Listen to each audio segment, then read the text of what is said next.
Assalamualaikum warahmatullahi wabarakatuh. Saya Yuni Widyastuti akan menyampaikan aksi nyata modul 1.4 diseminasi budaya positif di SDN Cideung Udik 4. Sebelumnya saya melakukan tahap persiapan terlebih dahulu, yaitu yang pertama membuat rancangan aksi nyata, yang kedua berdiskusi dengan kepala sekolah dan rekan guru.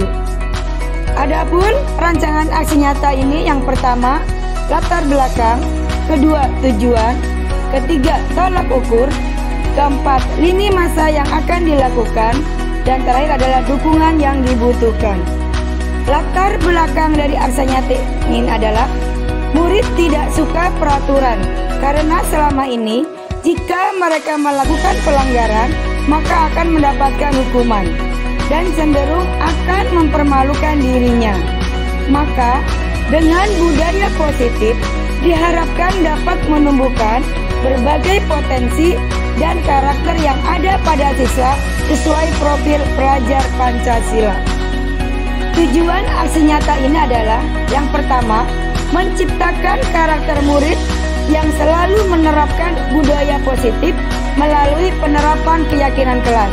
Yang kedua, menumbuhkan budaya positif di sekolah dengan meyakini nilai-nilai kebijakan universal yang sesuai dengan profil pelajar Pancasila. Tolak ukur. Terbentuknya keyakinan kelas berdasarkan kesepakatan kelas yang dilakukan guru dan para siswa. Yang kedua, siswa mampu menerapkan dan menjalankan keyakinan kelas yang telah dibuat. Lini masa tindakan. Yang pertama, berkoordinasi dengan kepala sekolah dan rekan sejawat terkait dengan penerapan keyakinan kelas. Yang kedua, mensosialisasikan budaya positif dan keyakinan kelas kepada kepala sekolah dan rekan sejawat. Ketiga, menentukan waktu pelaksanaan. Adapun dukungan yang dibutuhkan adalah pertama, alat dan bahan seperti laptop, infocus, video, HP, dan PPT. Yang kedua, tempat dan waktu yang diizinkan oleh kepala sekolah. Yang ketiga, rekan guru yang bersemangat untuk mempelajari dan menerapkan budaya positif bersama di kelas maupun di lingkungan sekolah. Yang keempat, murid sebagai pusat pembelajaran yang berkolaborasi bersama guru dalam membuat keyakinan kelas. Dan terakhir, orang tua untuk melanjutkan pembiasaan budaya positif dalam keluarga. Berikut ini merupakan kegiatan diseminasi di sekolah mengenai pemahaman budaya positif. Assalamualaikum warahmatullahi wabarakatuh. Waalaikumsalam warahmatullahi wabarakatuh. Bismillahirrahmanirrahim. Alhamdulillahirabbil alamin. Wa bihi nasta'in ala umuri dunya waddin. Wassalatu wassalamu ala asyrofil anbiya'i wal mursalin sayyidina Muhammadin wa ala alihi wa sahbihi ajmain. Amma ba'du. Pertama-tama dan yang utama, mari kita panjatkan puji dan syukur kita kepada Allah Subhanahu wa taala karena berkat rahmat dan inayahnya kita bisa berkumpul di tempat ini. Tak lupa sholawat serta salam semoga senantiasa tercurah kepada junjungan kita Nabi besar Muhammad sallallahu alaihi wasallam beserta para keluarga, sahabat dan umatnya. Semoga kita mendapatkan syafaat yaumil akhir. Amin. Yang terhormat Bapak Kepala Sekolah SDN Cideung Udik 04, Bapak Dadang Sumiarsa SPD, yang terhormat Bapak dan Ibu Guru yang kami hormati. Pada kesempatan kali ini kita alhamdulillah bisa berkumpul di tempat ini dalam rangka acara diseminasi budaya positif yang insya Allah nanti akan disampaikan oleh rekan kita Ibu Yuni Widyastuti. Untuk Ibu Yuni Widyastuti, waktu dan tempat kami persilakan.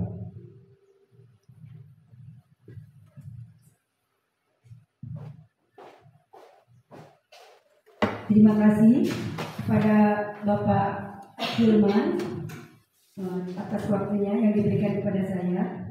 Di sini sebelumnya saya mengucapkan terima kasih atas kehadiran Bapak Kepala Sekolah, Bapak Dedang Sumiarsa yang saya hormati, dan ibu-ibu dan bapak semua yang saya hormati juga. Akhirnya pada siang hari ini kita bisa berkumpul bersama di kelas 1 dalam keadaan sehat walafiat. Dan kita di sini saya akan diseminasi menyebarkan pemahaman tentang budaya positif. Nah, di sini saya aksi nyata modul 1.4 yang mana saya sebagai calon guru penggerak angkatan 7 wajib menyampaikan aksi nyata modul 1.4 dan menyebarkan pemahamannya kepada ibu-ibu bapak semua. Soalnya budaya positif ini wajib diterapkan kepada anak didik kita.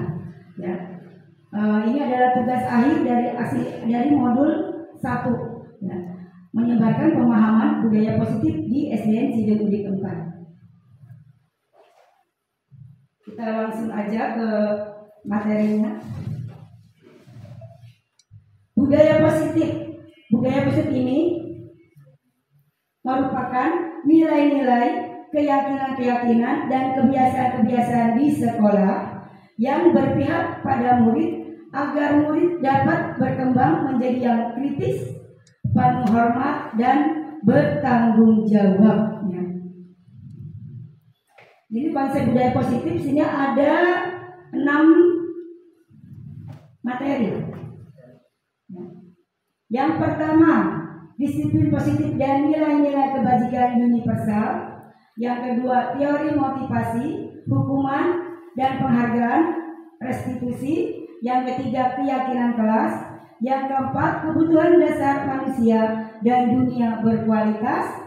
Yang kelima, restitusi, yaitu 5 posisi kontrol yang harus dimiliki oleh seorang guru. Dan yang terakhir adalah restitusi segitiga restitusi. Bagaimana cara menangani ya kejadian-kejadian permasalahan yang ada di sekolah yang apa sih namanya anak didik kita misalkan kenakalan kita hadapi dengan segitiga restitusi.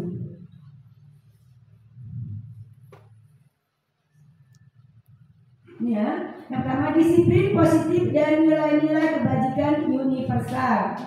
Nah, ini ya kita akan melakukan kegiatan cobalah buka. Saya ada 2 orang yang maju ke depan. Siapa yang maju ke depan? Pak Irfan mungkin dengan Puput. Ya, caranya ya saya ke depan dulu. Bapak dan Ibu ke depan. Kita praktekkan bersama-sama.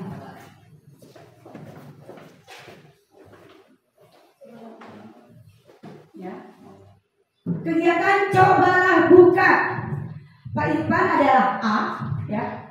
Seorang A yang mengumpulkan tangannya sekuat tenaga, jangan sampai terbuka oleh ancaman, godaan, bisikan, ya. Godaan wanita pun jangan tergoda, ya. Bu Puput sebagai B, sebagai penghasut. Bagaimana caranya biar Pak Irfan mau membuka kepala tangannya, ya. Bagaimanapun caranya bebas. Yuk, mulai 1, 2, 3. Ayo.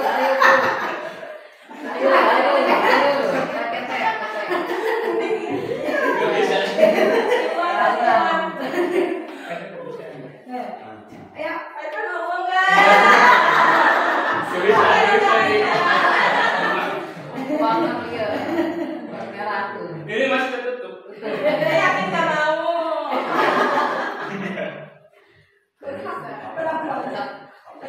Ya. Gimana teman-teman? Tangan Pak Irfan terbuka tidak? Ya. Berarti Bu Puput sebagai pengasuh berhasil tidak? Ya. Bagus. Terima kasih.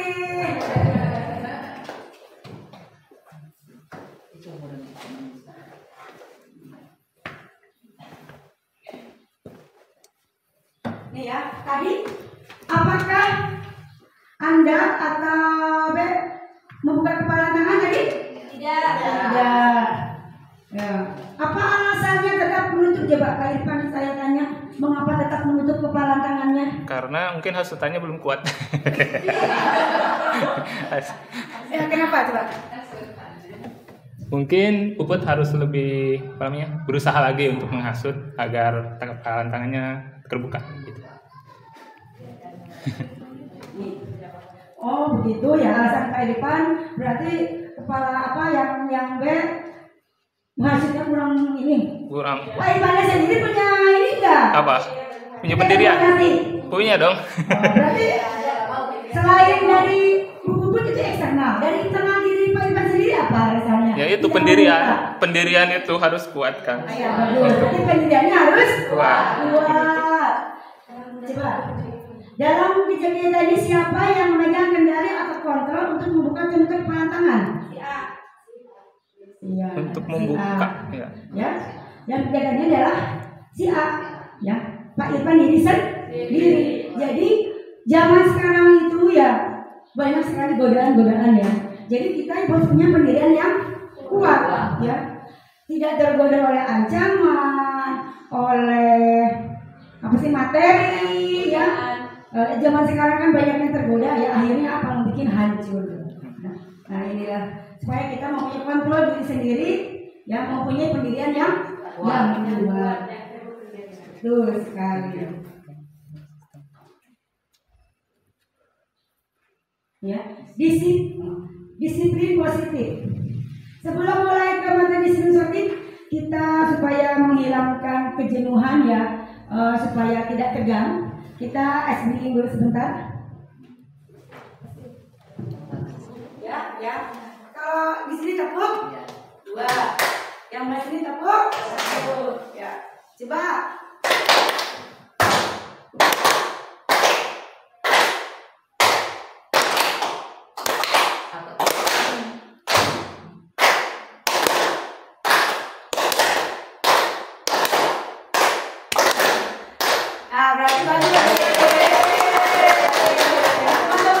Sudah konsentrasi untuk mempelajari tentang budaya positif. Disiplin positif yang pertama, dalam budaya kita, makna kata disiplin dimaknai menjadi sesuatu yang dilakukan seseorang pada orang lain untuk mendapatkan kepatuhan. Kita cenderung menghubungkan kata disiplin dengan ketidaknyamanan. Disiplin otomatis hubungannya dengan apa? Peraturan, kalau melanggar berarti dihukum. Jadi mendengar kata-kata disiplin, kalau tidak melanggar pasti ada sanksinya. Ya identik dengan hukuman. Nah kita sebagai pendidik, ya menciptakan anak-anak yang memiliki disiplin diri, sehingga mereka bisa berperilaku dengan mengacu pada nilai-nilai kebajikan universal dan memiliki motivasi intrinsik bukan ekstrinsik. Jadi anak-anak itu dalam melakukan disiplin itu memotivasi dari dalam dirinya sendiri, bukan karena peraturan, bukan karena hukuman, bukan karena mau mengikuti peraturan di sekolah ya. Jadi muncul dari dalam dirinya sendiri. Nah, disiplin positif salah satu cara menerapkan disiplin yang bertujuan untuk menumbuhkan kesadaran serta memberdayakan anak untuk melakukan sesuatu tadi tanpa sebutan ancaman maupun hukuman. Bukan karena menyenangkan bu gurunya, ya, bukan karena saya mendapat penghargaan, saya senang disiplin, bukan, dia kembali ke diri sendirinya sendiri. Ya. Ki Hajar Dewantara menyatakan bahwa di mana ada kemerdekaan, disitulah harus ada disiplin yang kuat. Sungguh pun disiplin itu bersifat self-disiplin, yaitu kita sendiri yang mewajibkan kita dengan sekeras-kerasnya, tetapi itu sama saja. Sebab jikalau kita tidak cakap melakukan self-disiplin, wajiblah penguasa lain mendisiplinkan diri kita. Dan peraturan demikian itulah harus ada di dalam suasana yang merdeka. Maksudnya, ya, di sini kita dalam menciptakan siswa peserta didik yang merdeka, ya, harus tetap diterapkan disiplin, ya. Dimunculkan disiplin dari motivasi intrinsiknya sendiri, dari dalam dirinya sendiri.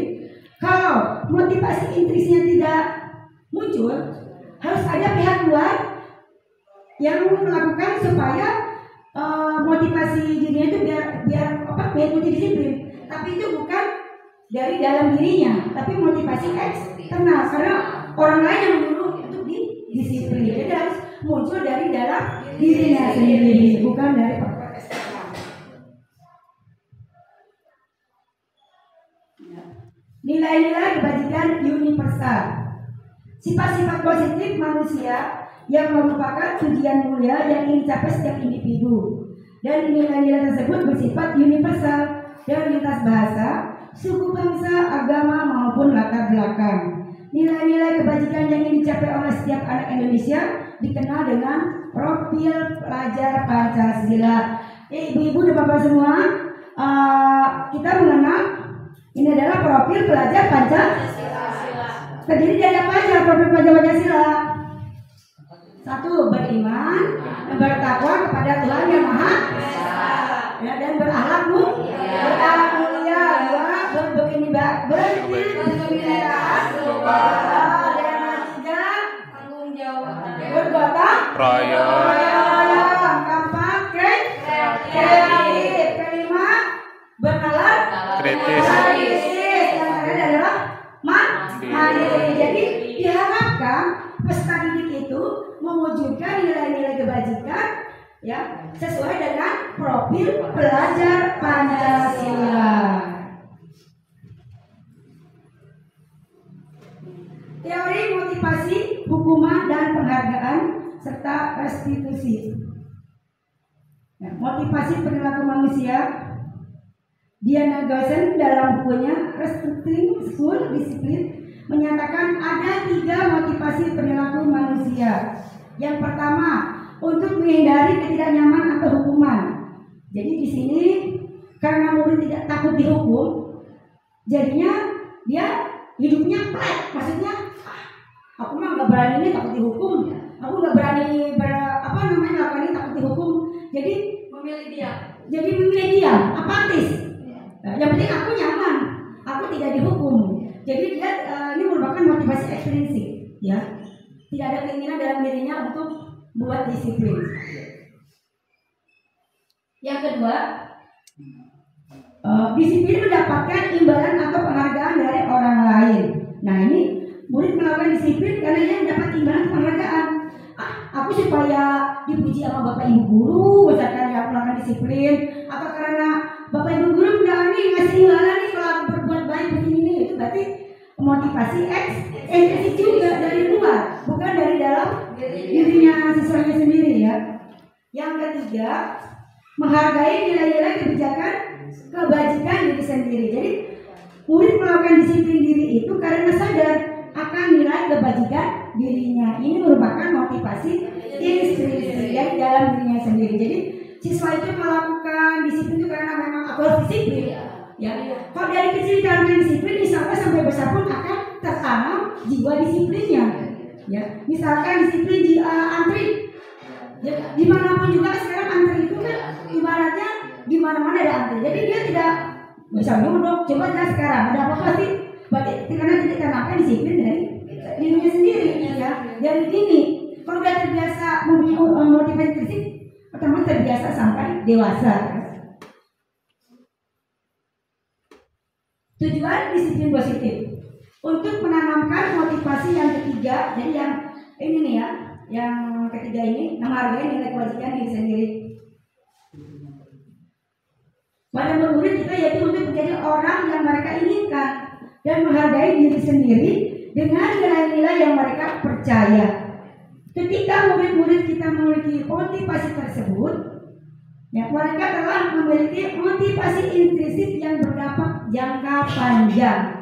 Motivasi yang tidak akan terpengaruh oleh adanya hukuman atau hadiah. Jadi ya, jadi sejak dini ditanamkan sampai dewasa pun mereka akan memiliki disiplin positif. Ya, membentuk karakter pribadi, ya, pribadi yang baik sesuai dengan tadi profil pelajar Pancasila. Nih ya, hukuman atau penghargaan. Hukuman nih ya. Ini ada hukuman identitas gagal ya. Yang kita ini hukuman dan konsekuensi dan restitusi. Nah, ini hukuman perilaku pasif agresif meningkat, jadi apatis ya. Konsekuensi penguatan hanya bertahan dalam jangka pendek, restitusi masalah terpecahkan. Ini yang kedua, peraturan adalah kamu harus, kamu lakukan ya. Jadi istilahnya mewajibkan, yang menyuruh, merintah ya kalau hukuman. Kalau konsekuensi, apa peraturannya? Mampukah kamu melakukannya? Terima kasih ya. Kalau restitusi, apa yang kamu yakini? Apa yang bisa kamu lakukan untuk memperbaiki masalah ini? Ya. Hukuman, murid membenci laporan, peraturan. Konsekuensi, murid menghormati peraturan. Restitusi, murid menghormati dirinya dan orang lain. Jadi kelihatan dari hukuman itu jadi benci, ya, artinya benci. Hukuman dampak pada murid marah, merasa bersalah, rendah diri dan mengasingkan diri. Coba kalau dihukum, kita bisa hukum nih anak, malu kan anaknya kita diledek, kadang dibully sama teman-temannya. Sampai pulang sekolah pun kadang diledek, di jalan pun diledek. Jadi membuat anak jadi merasa rendah diri dan mengasingkan diri, ya merasa bersalah dan marah juga guru juga dibenci, ya seumur hidup itu mendarah daging ya. Konsekuensi hilang hak waktu jeda seorang diri penahanan. Restitusi, murid tidak kehilangan waktu namun bersamaan untuk memperbaiki diri. Hukuman dibuat oleh guru bukan siswa ya. Kalau konsekuensi dibuat oleh guru dan murid. Kalau restitusi dibuat oleh murid. Hukuman menyakitkan. Guru menjalani konsekuensi dengan menyalahkan, merendahkan, mengkritik, menyindir. Namanya kan ya? Kalau menghukum, menyalahkan kamu. Konsekuensi membantu guru menyatakan peraturan, melakukan peringatan dan menerapkan konsekuensi. Restitusi itu menguatkan guru, menyebutkan keyakinan kelas, membimbing kerangka acuan berpikir restitusi murid. Kalau hukuman kan langsung. Kalau konsekuensi misalnya anak telat 10 menit dan pembelajaran sudah 10 menit. Nah, nanti jam istirahat anak itu 10 menit untuk mengerjakan, nggak boleh istirahat, mengerjakan yang tertinggal tersebut. Nah, jadi ada konsekuensinya. Kalau restitusi enggak, nanti kita bahas, ada pembahasan selanjutnya untuk restitusi ya. Nah, coba ini sekarang kita bersama-sama ya, ini merupakan hukuman atau restitusi. Yang jelas ini ya. Kita bersama-sama. Saya bagikan ini, coba nanti ini termasuk hukuman atau restitusi.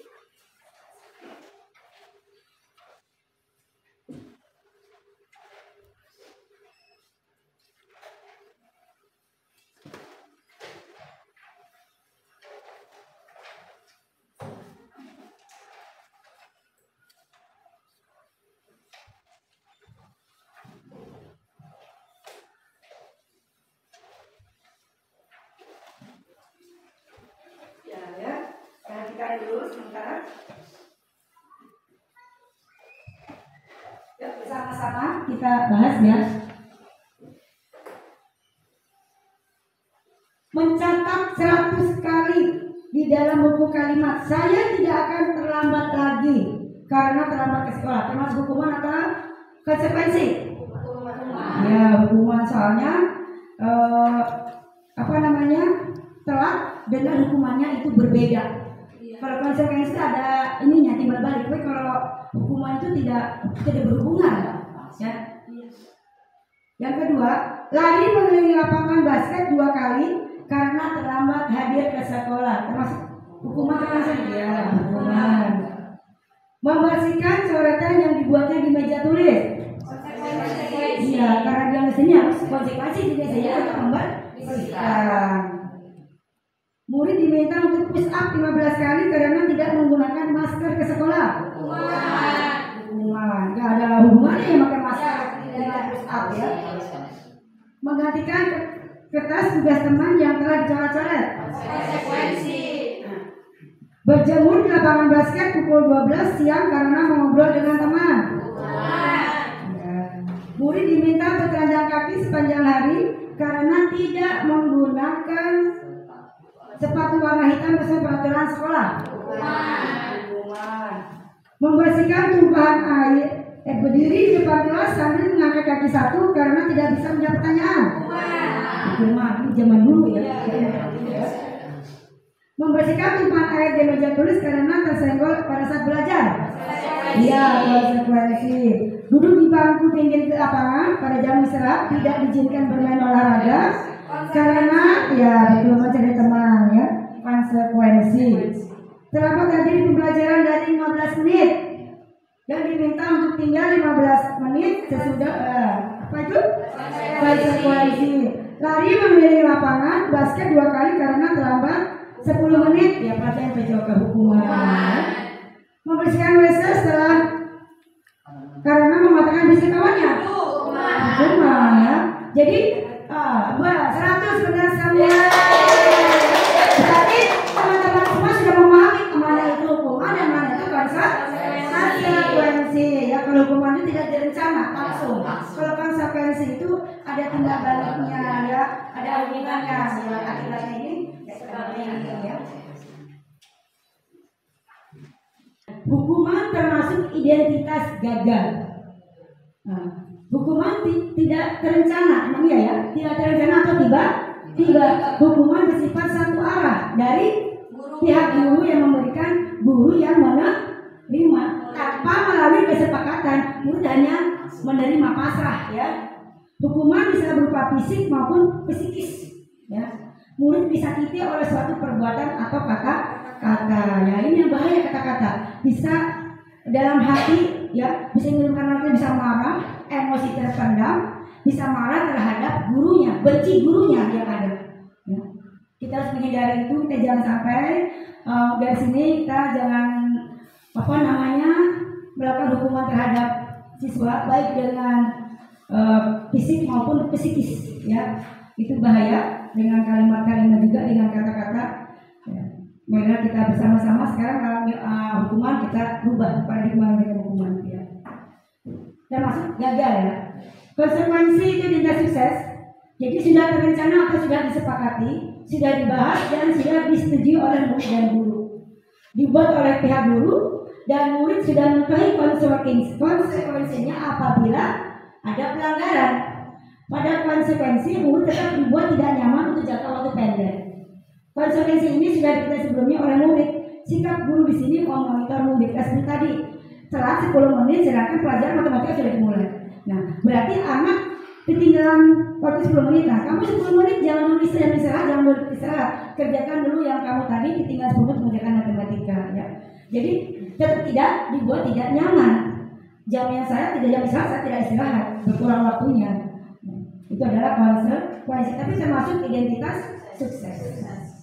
Restitusi merupakan identitas sukses, yaitu proses menciptakan kondisi bagi murid untuk memperbaiki kesalahan mereka, sehingga mereka bisa kembali pada kelompok mereka dengan karakter yang lebih kuat. Menurut dosen 2004. Restitusi ini merupakan proses kolaboratif yang mengajarkan murid untuk mencari solusi masalah mereka dan membantu murid berpikir tentang orang seperti apa yang mereka inginkan dan bagaimana mereka harus memperlakukan orang lain. Jadi restitusi ini ya jadi bagus sekali untuk diajarkan kepada siswa. Jadi siswa mencari solusi masalahnya sendiri. Mereka yang melakukan kesalahan, mereka sendiri yang mencari solusinya. Ya, itu dibantu oleh guru. Nih ya, sekarang nih dihukum oleh penghargaan. Ternyata penghargaan itu merupakan suatu hukuman ya. Beri hadiah, ya, ranking juga ya sekarang tidak boleh perankingan. Penghargaan tidak efektif. Mengapa tidak efektif? Ya, misalkan, jadi karena penghargaan itu siswa aku pengen juara karena saya pengen mendapat penghargaan. Ternyata mereka siswa itu tidak mendapat penghargaan. Kecewa aku nggak dapat hadiah. Nanti kalau ada ini lagi lomba lagi saya ikutan ya. Jadi apa sih namanya? Jadi mereka tidak ada motivasi dalam dirinya. Penghargaan saya harus mendapat hadiah ternyata tidak mendapat hadiah. Jadi mau selalu jadi ternyata motivasi tinggi tiba-tiba ngapain saya ada saingannya yang juara itu aja mereka begitu. Saat jadi motivasinya jadi langsung down ya. Tidak efektif penghargaan, tidak efektif. Yang kedua, penghargaan merusak hubungan. Misalkan orang juara itu saya susah mengalahkan si A, yang juara itu aja saya udah berusaha A sampai Z, jadi muncul timbulnya rasa iri, dengki. Kenapa yang dapat hadiah itu aja saya sudah bisa? Jadi timbul belajar hal-hal buruk dari dalam siswa tersebut ya. Jadi merusak hubungan dengan temannya. Jadi kalau nggak tiba-tiba yang orangnya belajar tiba-tiba kok dapat juara, kok dia dapat juara sih? Padahal orangnya itu kan jangan-jangan ada apa di balik itu, misalkan gitu ya. Jadi punya pikirannya selalu negatif, jadi merusak hubungan dengan teman-temannya. Penghargaan mematikan kreativitas ya. Bukannya menaikkan kreativitas, tapi justru mematikan, mengedownkan ya. Ya, jadi kadang anak apa sih namanya penghargaannya itu aja nggak berubah-berubah. Aku malah sih ngikutin itu aja. Aku udah sering mendapat kabar kayak begitu. Kok nggak ada penghargaan yang lain lagi kayak gitu ya. Jadi anaknya jadi untuk semangatnya jadi bosan juga ya. Ya jenuh yang menonton ya. Jadi mematikan kreativitas. Nah ini penghargaan menghukum dengan sistem ranking. Jadi kita makanya kurikulum sekarang tidak ada sistem rankingan ya. Jadi apa namanya? Apalagi kita suka di kelas, ini bisa menjawab ini kasih permen ya. Bisa menjawab ini kasih coklat. Nggak boleh ya Bu ya. Mendapat penghargaan itu jadi tidak boleh memberikan sesuatu barang ya, benda penghargaan apapun kepada siswa. Termasuk hukuman mendapat penghargaan tersebut. Tadi kita sering lakukan ini ya, sering. Ternyata itu merupakan suatu hukuman. Jadi bisa juga yang sering juara, yang seringnya jadi sombong. Ya, jadi pribadi menjadi sombong, jadi tidak ada rasa teman-temannya direndahkan juga. Ya, jadi menjuara aku terus dong, ini dong. Jadi timbul takabur, sombong daripada angkuh ya pada yang sering juara. Jadi misalkan dia kalau misalkan rankingnya turun, langsung down. Kenapa aku bisa begini, aku bisa kalah ini? Gak percaya aku, salah saya di mana? Gak terima dia. Restitusi, sebuah pendekatan untuk menciptakan disiplin positif. Ketika murid berbuat salah, guru akan menanggapi dengan mengajak murid berefleksi tentang apa yang dapat mereka lakukan untuk memperbaiki kesalahan mereka sehingga mereka menjadi pribadi yang baik dan menghargai dirinya. Ya, jadi ketika murid bersalah, jadi murid dipanggil yang bersalah itu nanti duduk berdua saling berdiskusi ya. Nanti itu ada di diskusi yang jadi ada nanti contohnya juga ada ya di belakang. Dalam keyakinan kelas, mengapa keyakinan kelas? Mengapa tidak peraturan kelas saja? Ini pertanyaan pemantik.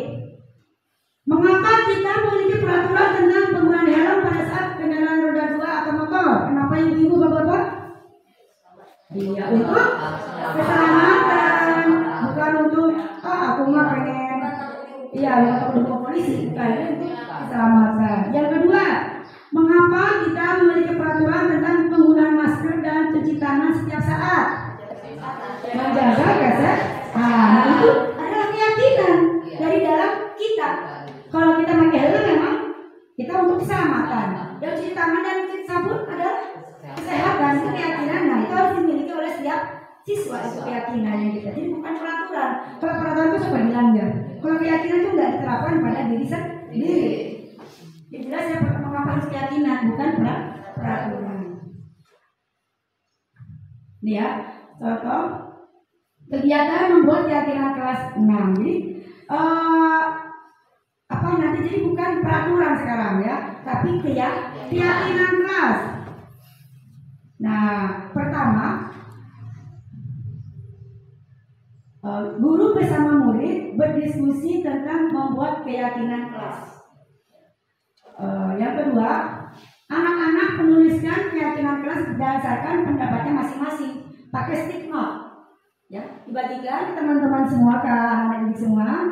Ya, terus hasil pendapatnya tempelkan di papan tulis. Ya, tempelkan di papan tulis. Ya, gurunya bersama anak-anak mengklasifikasikan hasil pendapat anak-anak. Nah, udah diklasifikasikan. Nah, terus akhirnya diinikan dalam bentuk poster, ya, itu ditempel di dinding kelas. Nah, ini hasil dari keyakinan kelas 6. Jadi misalkan ini keyakinannya misalkan anak supaya datang tidak terlambat, berarti datang harus tepat waktu. Misalkan pulang sekolah anak piket atau tidak buang sampah sembarangan, itu namanya menjaga kebersihan. Kalimatnya harus positif dan secara universal. Jadi bisa dirangkumlah kalimatnya, diklasifikasikan. Jadi keyakinan itu jangan banyak-banyak, cukup 5, 6 ya.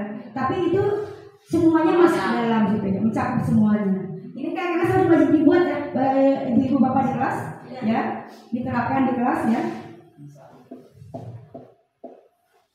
Kelas bersifat abstrak ya, berupa pertanyaan universal tadi, sedikit saja sehingga mudah dan diingat, mudah diterapkan.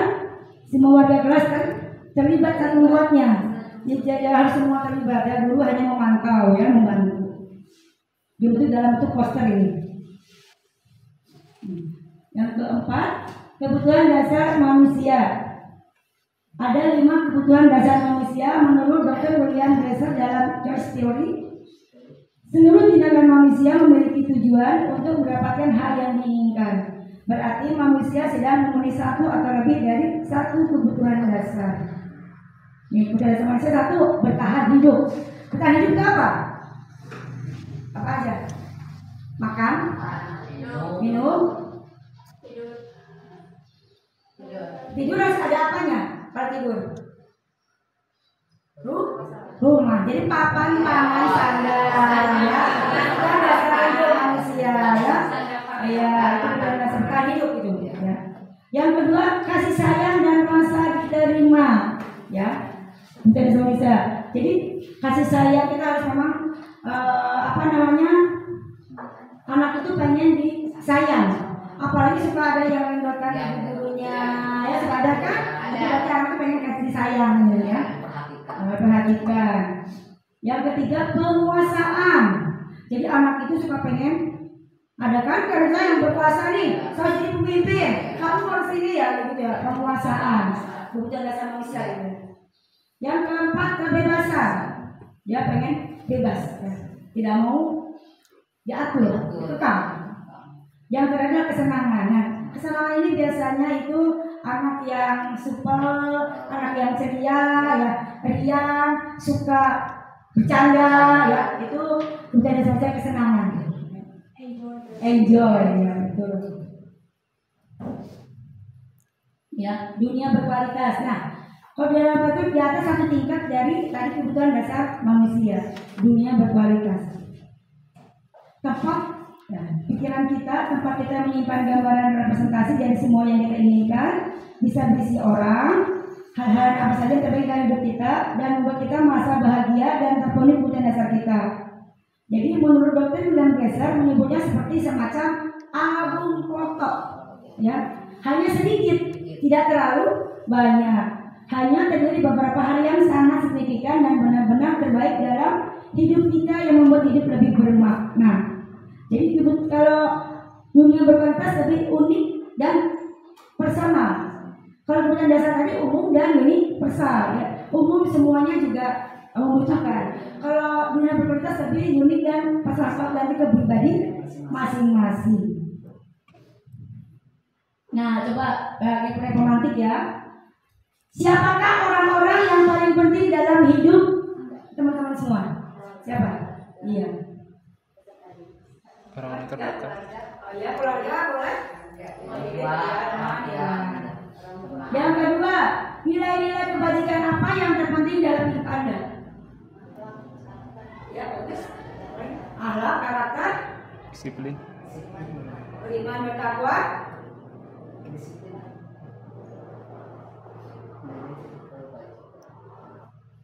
ya bisa jujur, ya tanggung jawab, ya itu, ya ada yang termasuk dalam profil ya.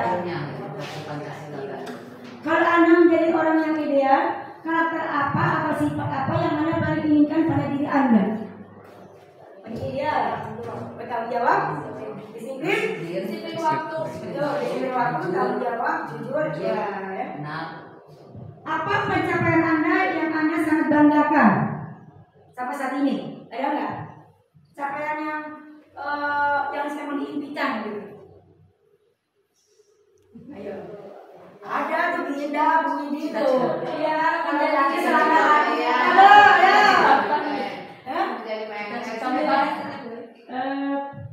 Saya dan Bu Widi alhamdulillah sudah diangkat menjadi P3K itu merupakan pencapaian yang dibanggakan dan sangat alhamdulillah. Alhamdulillah ya. Jadi ada pencapaian yang sangat dibanggakan. Apa pekerjaan ideal bagi Anda, teman-teman semua? Ideal. Ya, karena kita pendidik. Apa yang paling bermakna dalam hidup teman-teman semua? Bisa memberikan Bermanfaat untuk orang lain dan kita selalu manfaat. bersyukur.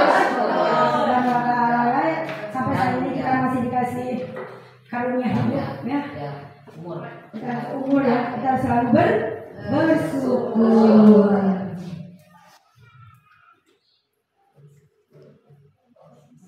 Amin. Posisi kontrol restitusi ada 5. 1 penghukum. Kamu salah terus, ya. Salah kamu baru musik biasanya ya. Kedua, pembuat rasa bersalah. Kamu tidak kasihan sama ibu ya. Ibu yang membesarkan kamu tetap aja susah diatur. Itu membuat rasa bersalah.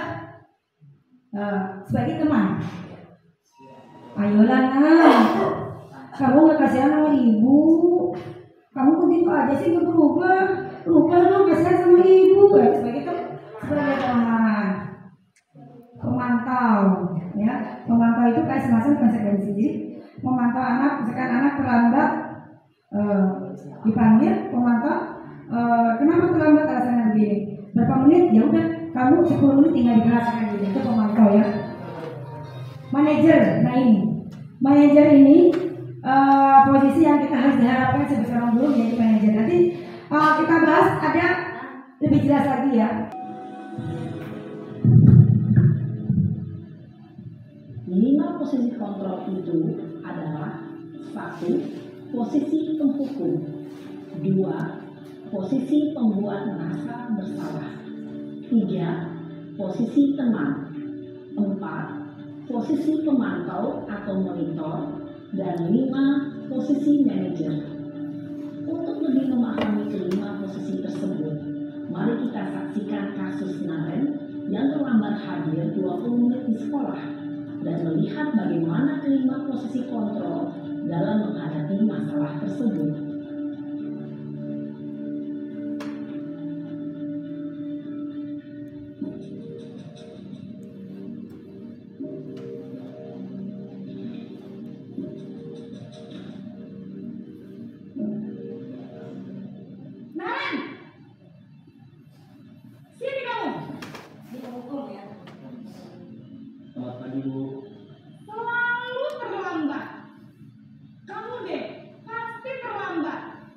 Maaf Bu, saya... Apa coba? Alasan kamu apa lagi? Kapan sih kamu tidak terlambat? Malas sekali ya kamu jadi anak. Saya... Dasar pemalas. Gak kapok-kapok sih kamu. Sudah berapa kali terlambat? Sana, kamu keliling lapangan basket 2 kali. Kenapa saya harus keliling lapangan basket Bu? Kenapa? Kamu melawan ibu. Berani-beraninya jawab. Sudah terlambat, masih berani jawab pula. Sekarang, keliling lapangan basket 5 kali sekalian. Biar kapok. Pergi sana ke lapangan basket. Posisi penghukum biasanya berbicara dengan nada tinggi, menghardik, menunjuk-nunjuk, menyakiti, dan menyindir. Hukuman bisa berupa fisik maupun psikis. Ibu dan bapak guru hebat. Dampak yang terjadi pada murid ketika guru berada pada posisi penghukum adalah murid cenderung akan memberontak, bahkan menyimpan dendam.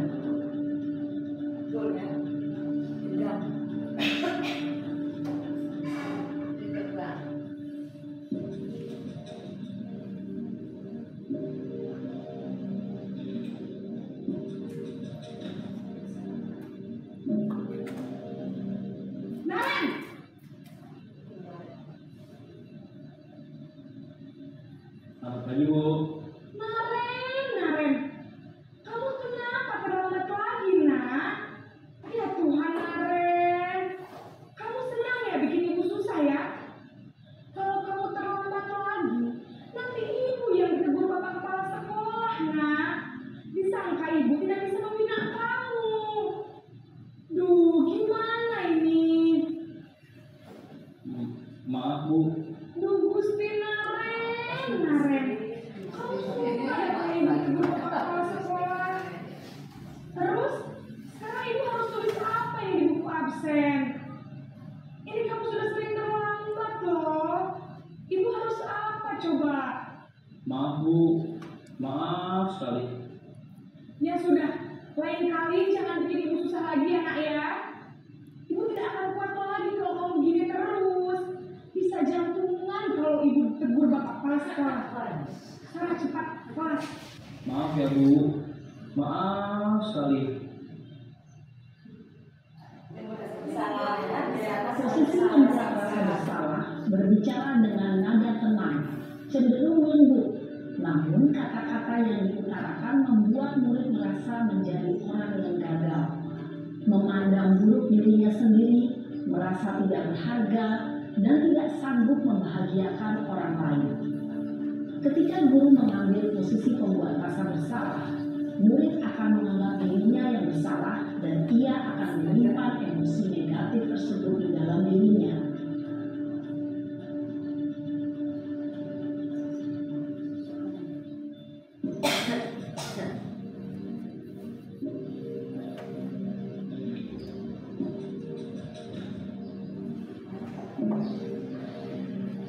Naren,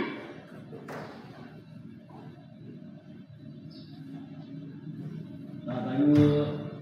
wah, sudah jam berapa ini nak? Terlambat lagi ya sayang. Iya, Bu. Habis ibu saya lupa membangunkan saya, Bu. Kamu malah menyalahkan ibu kamu. Kamu bukannya anak yang larinya paling kencang. Kok terlambat sih? Iya, Bu. Saya memang terlambat bangun tadi. Jadi biarpun saya lari kencang, tetap gak kekejar, Bu. Ya sudah sana. Nanti lain kali larinya lebih kencang lagi ya. Biar gak terlambat lagi. Bikin senang ibu. Demi ibu. Bisa kan? Bisa lah, Bu. Ya sudah sana masuk kelas. Ibu beresin urusan absen kamu. Kamu ini ada-ada saja. Dalam posisi teman, guru berbicara dengan nada suara ramah, akrab, cenderung bersenda gurau untuk menjaga suasana tetap santai.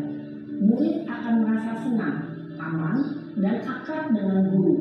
Identitas yang tercipta adalah identitas sukses atau berhasil. Namun, perlu diingat, karena ini masih dorongan eksternal, maka ada faktor ketergantungan dari murid kepada orang tertentu. Di sini guru absennya, sehingga di lain waktu murid bisa berperilaku baik, namun hanya kepada orang-orang tertentu saja.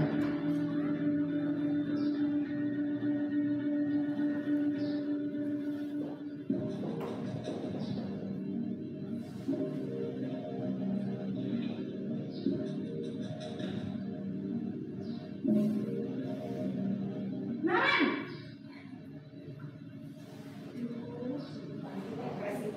Selamat pagi, Bu. Naren, apa peraturan sekolah kita tentang jam berapa kita harus masuk sekolah, nak? harus di sekolah jam 7, Bu. Iya betul, sekarang sudah jam 7.20. Naren sudah tahu konsekuensinya jika terlambat hadir. Paham, Bu. Saya harus tinggal kelas pas jam istirahat selama 20 menit. Ya benar, konsekuensinya demikian. Jadi nanti jam 9.30 pas istirahat, kamu harus tinggal di kelas, kerjakan tugas tambahan untuk ketertinggalan kamu, ya? Baik, Bu. Posisi pemantau mengandalkan penghitungan atau data untuk mengontrol murid.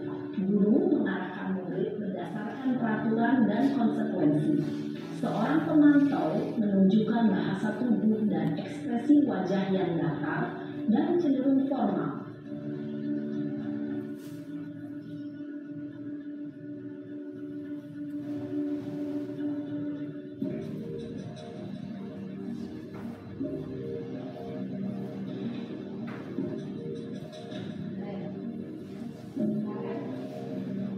Naren!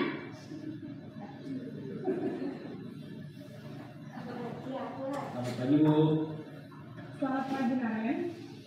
Maaf, Bu. Saya terlambat. Iya, sekolah masuknya jam 7, sekarang sudah jam 7.20. Jadi sekarang bagaimana nih Naren? Maaf, Bu. Saya lupa secara alarm saya semalam. Baiklah, menurut kamu, keyakinan sekolah yang mana yang perlu kamu tingkatkan? Menghargai diri sendiri dan orang lain mungkin ya, Bu. Setuju. Jadi, apakah Naren meyakini prinsip saling menghormati tersebut? Iya, Bu. Saya meyakininya. Apakah Naren bersedia memperbaiki masalah keterlambatan ini? Bersedia, Bu. Bagaimana kamu akan perbaiki masalah keterlambatan ini? Saya akan coba untuk tidak lupa menyetel alarm saya, Bu. Baik, kalau Naren lupa menyetel alarm di rumah, ada orang yang kira-kira bisa bantu mengingatkan tidak? Ada, Bu.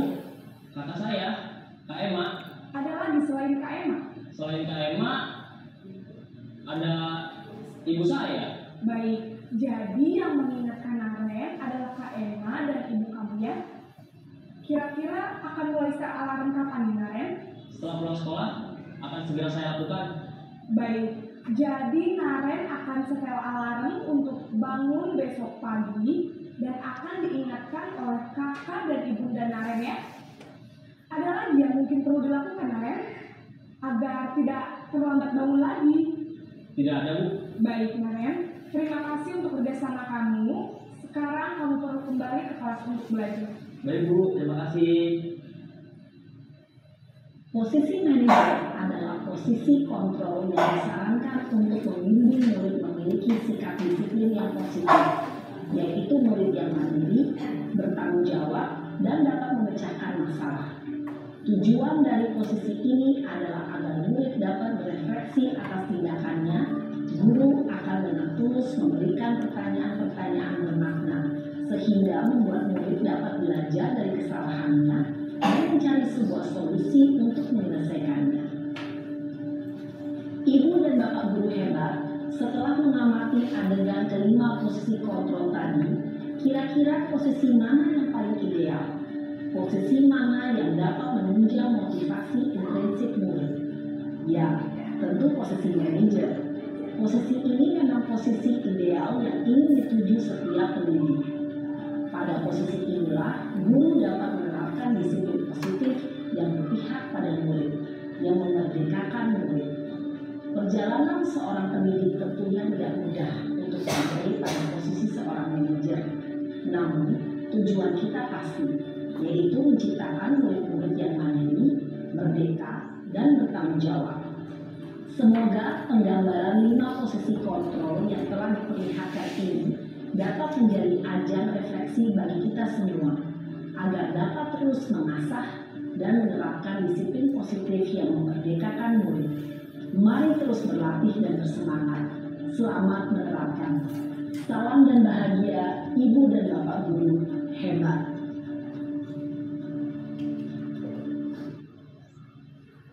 Nah ini ya, tadi yang sudah dipaparkan ada 5 posisi kontrol dulu.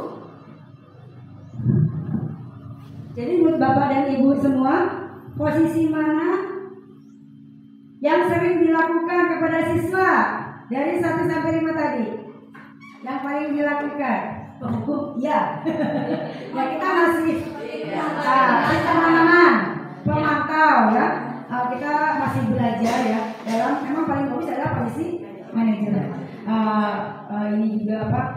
Kita memang ada kita apa namanya? Efisiensi keyakinan ya. Kita juga sudah melaksanakan proyek tadi, cuman sampai apa sih belum sampai ke anak-anak itu menyadari kesalahannya sendiri ya.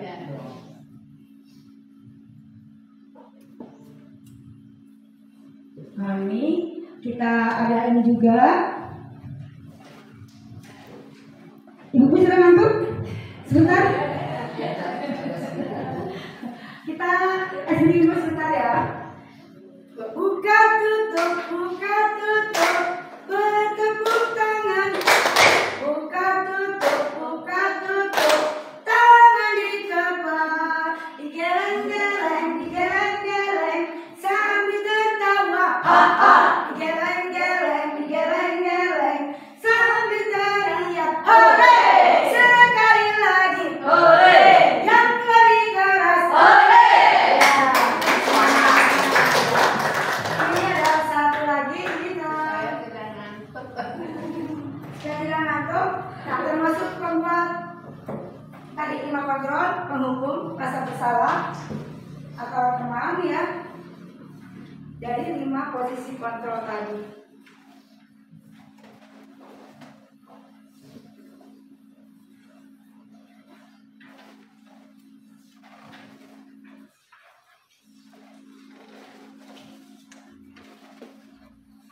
Yang pertama, saya kecewa sekali dengan kamu. Ini apa itu?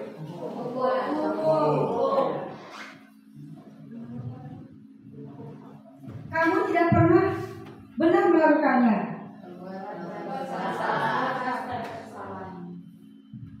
Ayolah, lakukan demi saya ya. Apakah kamu mau mendapatkan stiker bintang hari ini? Bagaimana kamu bisa menyelesaikan masalah ini? Kamu selalu yang paling terakhir. Kamu tidak akan mendapatkan bintang bila tidak menyelesaikan tugas ini ya. Berapa kali saya sudah mengatakan kepada kamu? Ya. Ingat bukan apa yang telah saya lakukan demi kamu?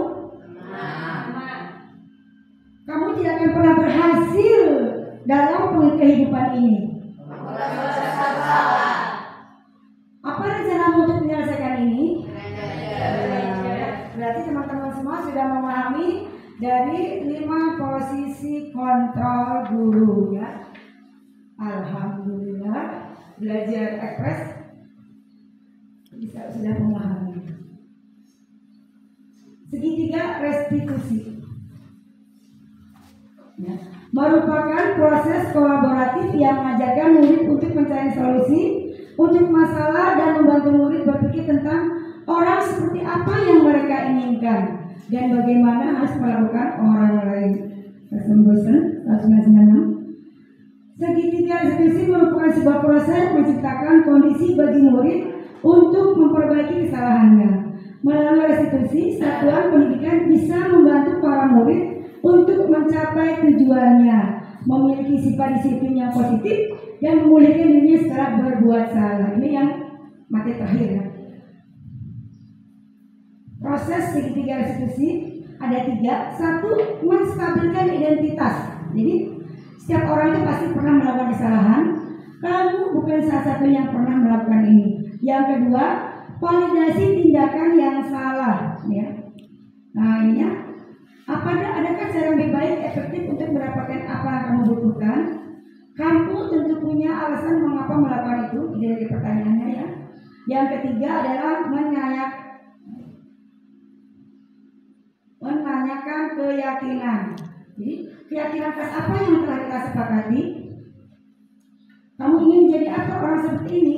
Jadi kalau melakukan kesalahan, jadi keyakinan apa yang dilanggar. Jadi kembali ke keyakinan kelas. Jadi proses restitusi ini, jadi kita diskusi dengan siswa. Ya, siswa yang melakukan kesalahan kita panggil, ya, kita tanyakan, kita menstabilkan identitas yang pertama, yang kedua validasi tindakan yang salah, yang ketiga baru menanyakan keyakinan. Setelah ini semua, siswa sudah mengaku kesalahannya, nah, kita terus kembalikan lagi ke kelompok mereka, ya. Jadi bukannya kamu dikucilkan, ya. Jadi anak kita kembali ke kelas dengan semangat, ya, punya jiwa tanggung jawab, mandiri, insya Allah tidak akan mengulang lagi perbuatannya. Beda akan dihukum, justru ulang lagi, ya. Dia punya tanggung jawab. Ya, menstabilkan identitas yang pertama tadi. Jika anak berbuat salah, ya, berarti kebutuhan dasar mereka tidak terpenuhi, ya. Jadi dengan kalimat misalkan ini, tidak ada manusia yang sempurna.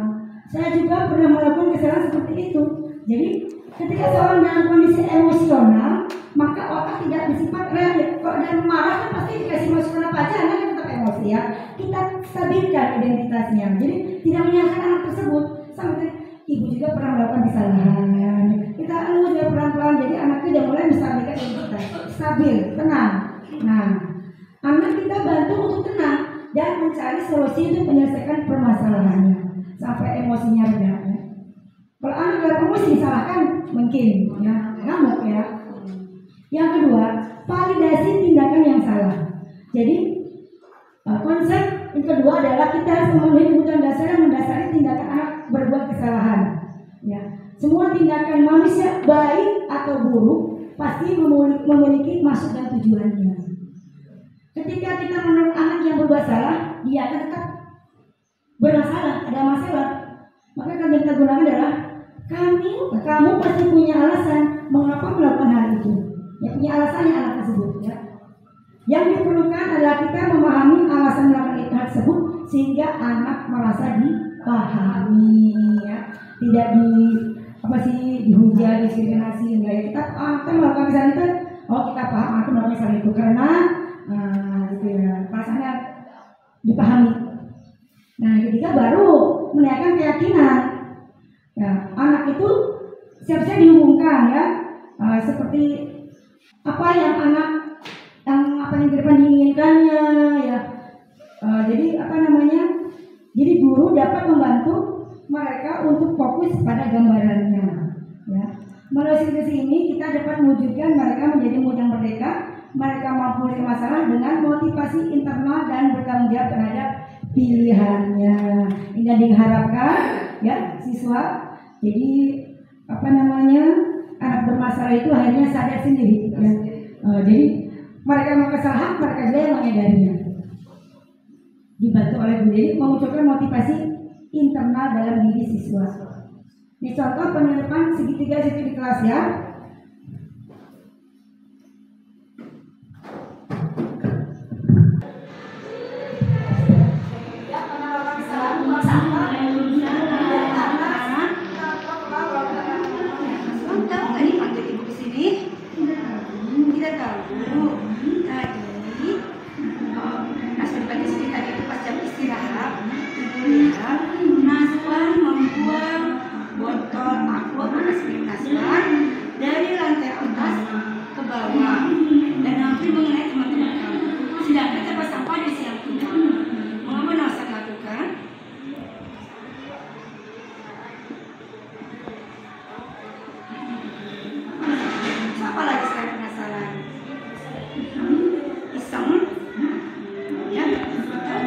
Perbuatan dari penasaran kamu dan iseng kamu itu bisa merugikan orang lain. Apa yang terjadi?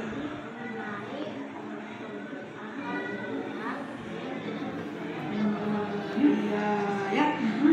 Naswan tahu apa yang diberikannya, ya. Di sini ibu tidak menyalahkan Naswan, ya. Kita di sini bersama-sama mencari solusi yang terbaik, ya. Semua orang juga tidak lepas dari kesalahan. Ibu juga pernah melakukan kesalahan, ya. Kita di sini memperbaiki bersama-sama supaya kesalahan ini tidak terulang kembali, ya. Naswan melakukan membuang sampah sembarangan itu dari atas ke bawah juga, itu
Mana bunyi rekomendasikan?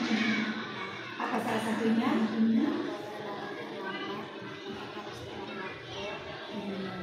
Ya, datang tidak boleh terlambat, harus datang tepat waktu. Jadi jam 7 sudah dari sekolah. Ya. Langkah apa yang akan dilakukan? Aku supaya tidak sekolah, tidak terlambat sekolah lagi.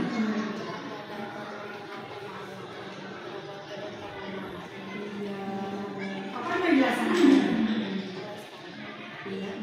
Jadi aku sudah berusaha menjadi yang lebih baik. Ibu doakan semoga ibu dan anak selalu melakukan mematuhi aturan sekolah juga, berlaku sopan dan tidak mengulangi lagi sekolah kesiangan dan kerahasiaan bangun dan bangun sekolah lagi. Tadi ya beberapa contoh, ada 2 contoh anak melakukan melanggar ketertiban ya. Itu kita caranya dengan segitiga restitusi ya. Anak dipanggil, kita yang pertama adalah menstabilitas ya anak didik, yang kedua memvalidasi tindakan yang salah, yang ketiga baru menanyakan keyakinan. Insya Allah ini juga saya menerima hal baru hari ini ya. Semoga bisa diterapkan di sekolah kita sehingga budaya positif bisa terwujud ya sesuai dengan profil Pancasila, dan kita bisa pembiasaan itu dari sejak dini kita terapkan ya, secara tidak langsung untuk menerapkan disiplin juga. Kita mau masuk kelas ya dengan budaya antri, budayanya susah loh ya.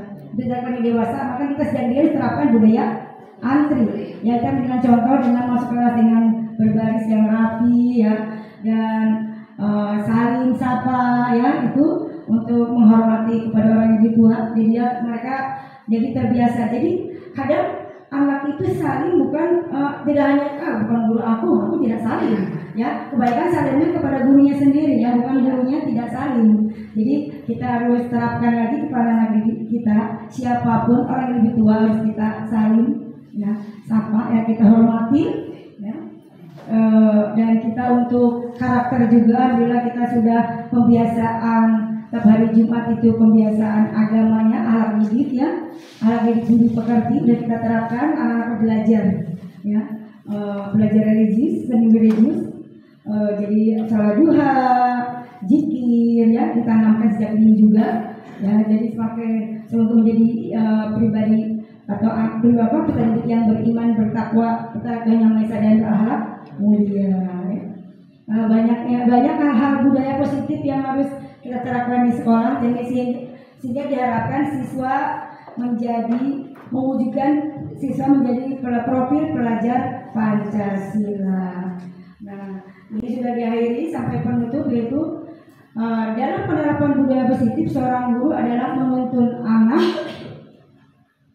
agar mempunyai kesadaran kontrol diri terhadap perilakunya dan bertanggung jawab terhadap apa yang dilakukannya, karena anak mendasarkan tindakan mereka pada nilai-nilai kebajikan universal yang diyakini bukan karena faktor eksternal, hukuman atau penghargaan, dan setiap siswa terbentuk karakternya yang budaya positif sesuai dengan profil pelajar Pancasila.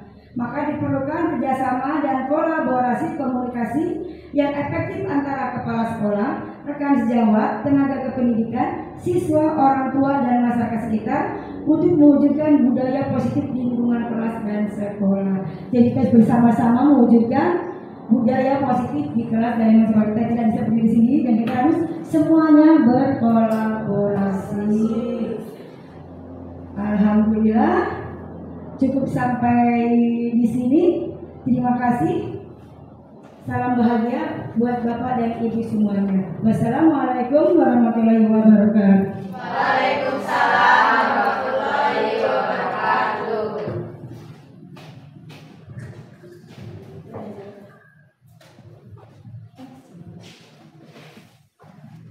Alhamdulillah, terima kasih kepada Bu Yuni tadi yang sudah memaparkan materi diseminasi budaya positif.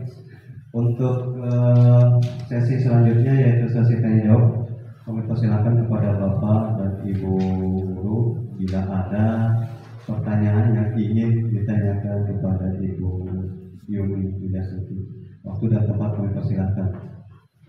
Ya, silakan kepada Ibu Ati. Assalamualaikum warahmatullahi wabarakatuh. Waalaikumsalam warahmatullahi wabarakatuh. Saya Anti mau bertanya. Tadi kan kita barusan sudah menyimak bahwa memberi penghargaan kepada siswa itu merupakan hukuman. Kalau kita memberikan penghargaannya dalam ucapan atau pujian dengan kata-kata, bukan berupa reward suatu barang, apakah termasuk hukuman juga? Cukup sekian. Wassalamualaikum warahmatullahi wabarakatuh. Waalaikumsalam warahmatullahi wabarakatuh. Kami gabung lagi ya. Pertanyaan Bu Anti, apakah hukuman itu hanya penghargaan itu termasuk hukuman juga, misalkan dengan kata-kata atau pujian ya? Jadi di sini yang termasuk hukuman itu yang berupa barang ya, mau permen, mau piagam, mau apapun ya berupa barang itu tidak diperbolehkan. Itu jangan kata-kata boleh, kalau menambah motivasi anak, misalkan misalkan anak sudah mimpin doa, kadang suka ada yang nggak mau ya, mimpin doa ke depan. Akhirnya kita selesai, kita coba kita beri tepuk tangan untuk misalkan untuk Hilman ke depan, kita prok kasih jempol, kasih jempol, is the best kan gitu ya. Kita nggak apa-apa kasih pujian semangat untuk yang lainnya juga untuk maju ke depan. Apakah semuanya bebas ya, maksudnya untuk kata-kata dan pujian itu boleh ya, untuk menimbulkan motif intrinsik juga ya, kecuali dengan barang. Kalau barang itu bisa menimbulkan kecemburuan sosial. Nah, begitu. Kalau ucapan kita juga tidak mahal kan mengucapkan ya, bisa semuanya dengan karakteristik orang kan berbeda-beda ya, kemampuannya berbeda-beda. Kita bisa misalkan Neng Puput hari ini pakai bajunya rapi sekali ya, cantik banget ya, karena anak gitu udah seneng ya maksudnya. Ya begitu. Ada pertanyaan lagi berikutnya? Ya, silakan.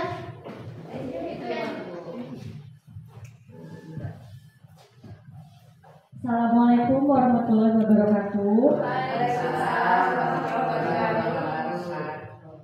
Saya mau bertanya, kan penerapan budaya positif di sekolah itu harus dilaksanakan ya.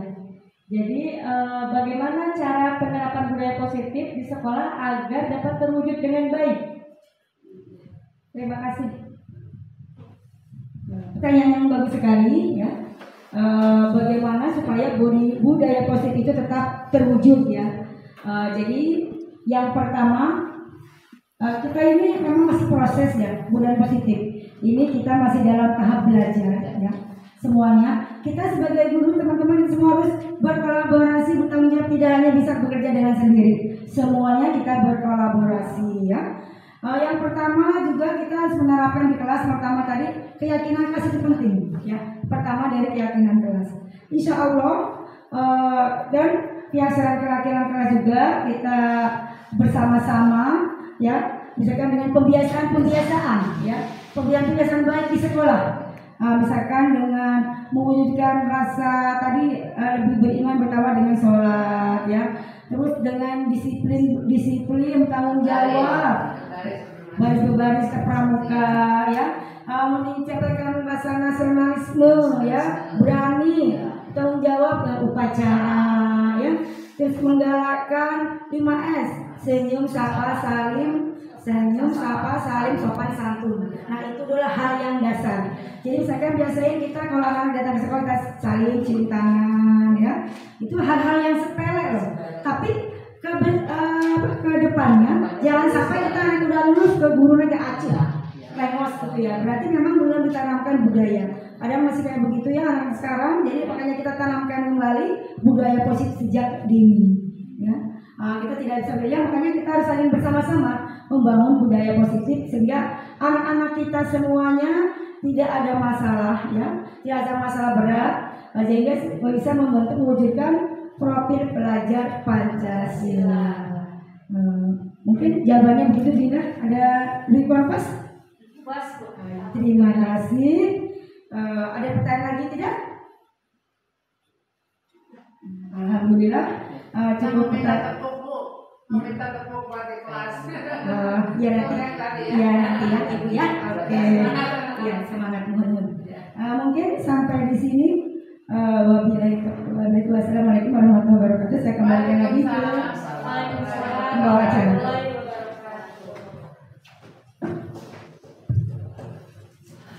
Oke, terima kasih kembali Bu Yuni. Itulah tadi pemaparan yang sangat menarik dan baik sekali yang telah disampaikan oleh Ibu Yuni Astuti mengenai diseminasi budaya positif. Oke, dengan mengucapkan hamdalah, alhamdulillah, kita tutup acara ini. Wabillahi taufiq wal hidayah. Wassalamualaikum warahmatullahi wabarakatuh.